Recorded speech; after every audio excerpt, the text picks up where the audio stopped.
I just want to tell you guys about the time where I was the couple of months where I was homeless, couch surfing and shit like that. I'm gonna tell you about my experience because honestly, this was one of the hardest things that I did have to go through. The whole thing from beginning to end honestly was so surreal because of my positioning. I'm not really someone who has been irresponsible with living conditions and breaking shit and being I've never been kicked out of a home or nothing like that. So like the whole experience in itself just kind of taught me about how unfair things can be when you don't understand yourself or don't understand your own abilities, you know. I'm actually going to break it down, right? So like the ideal was I was just gonna say I was homeless and I did this and that, but I'm just gonna tell you how I got there.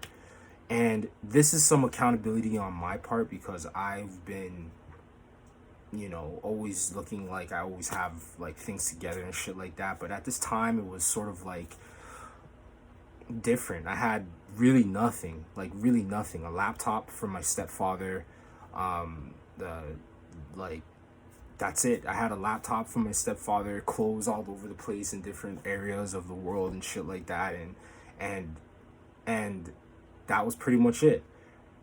I was like right before that, I had been living with an ex, and that was a mistake. I had no way of actually sustaining that kind of lifestyle. No matter what I was doing, I could have worked a 9 to 5 or whatever, but just having to deal with the things that I really wanted to do and living with another person and not actually concentrating on the relationship, there was no way I was going to sustain that lifestyle. So after that breakup and after all of that turmoil and after all of that bullshit, I ended up taking a trip, right?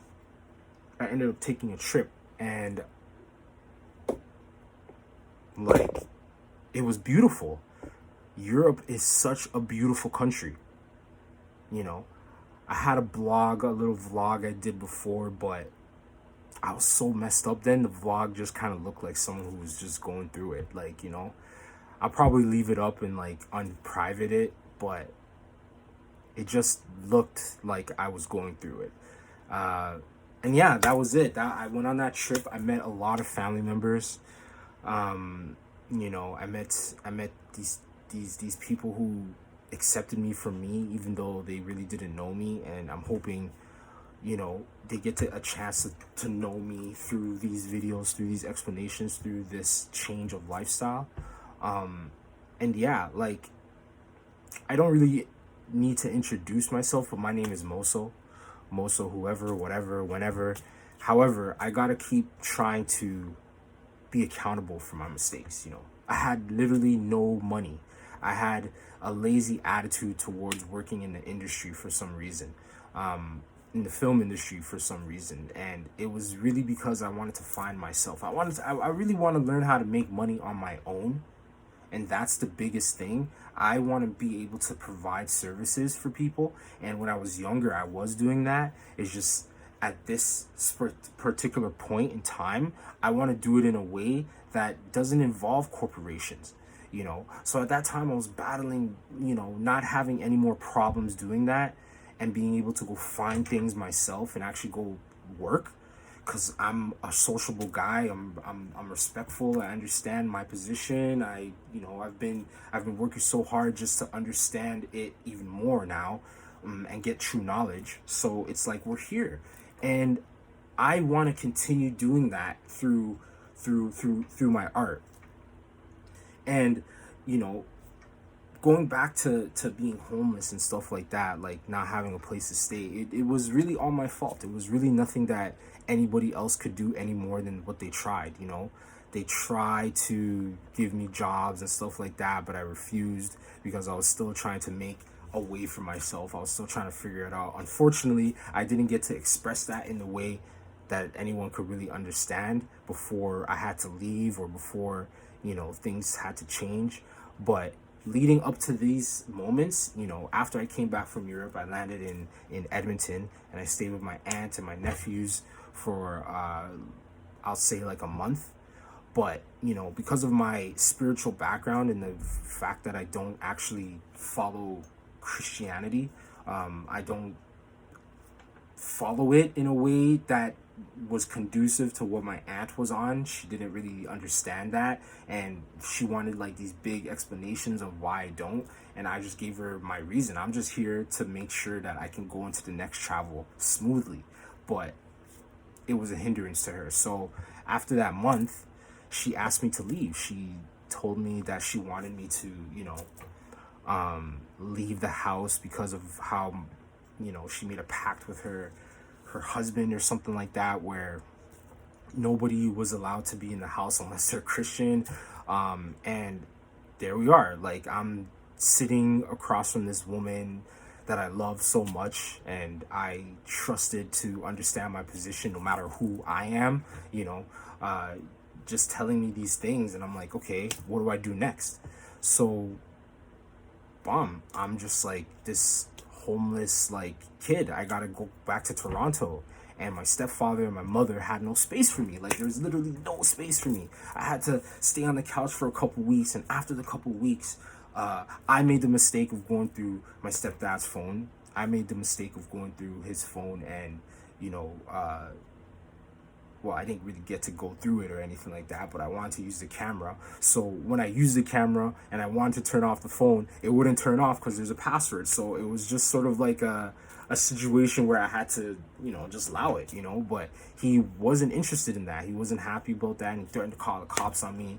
And like, it was just an unnecessary situation. So I found myself just leaving, you know.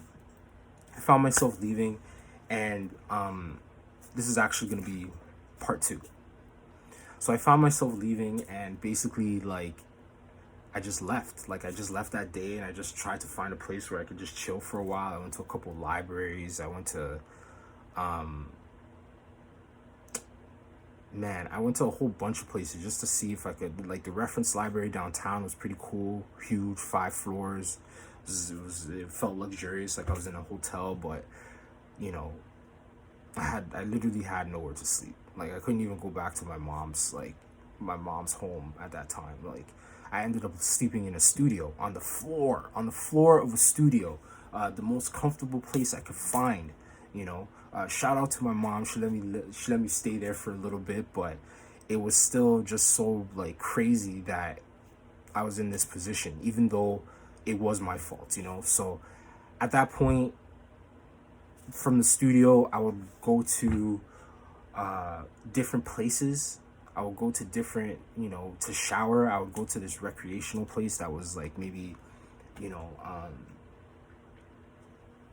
10-15 minutes away from the studio, and I would shower there and stuff like that, and you know, just try to relax. And you know, and then afterwards, because I'm a big advocate for marijuana and its medicinal use, and also its recreational use if you're a responsible person, I found myself at this place called the Hot Box.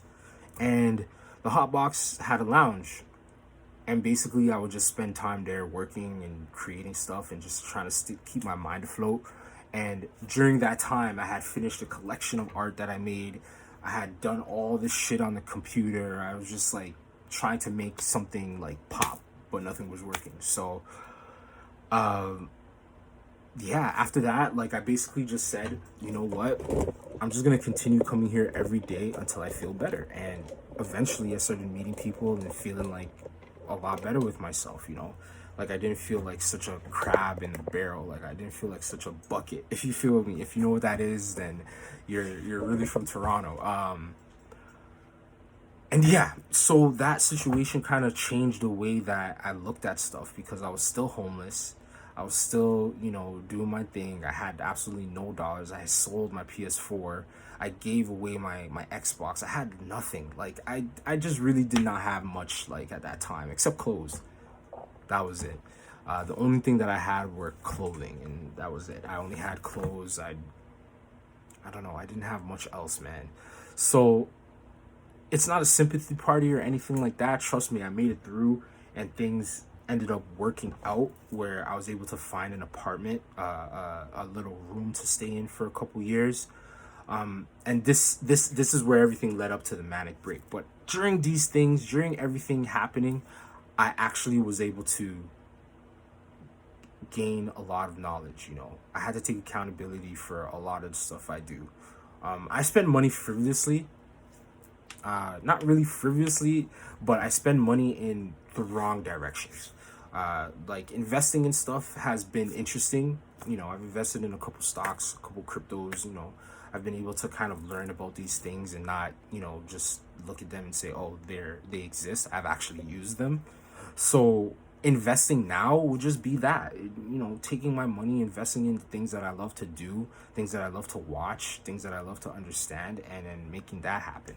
So we're in such a weird time where you don't have to be afraid to be yourself, really. The right people are going to find you spiritually, mentally, physically, if you just let them. And I tried to force myself to be a part of the people that were already in my lives for some reason because I trusted them at some point. But it's like, you got to trust yourself that you will find the right people at the right time. You don't need to be with everyone at all times, And being alone kind of taught me that. Being homeless and couch surfing also taught me that. Shout out to my guy Shane. He let me stay on his couch for 2 days. Shout out to Iris. She let me stay at her house for a couple weeks. Yeah, I'm a weird dude, but that's how this is gonna go. I'm just a weird guy, and I have integrity. I have the intent to be as real as I can in the 3D, because this is all we have, man. Just our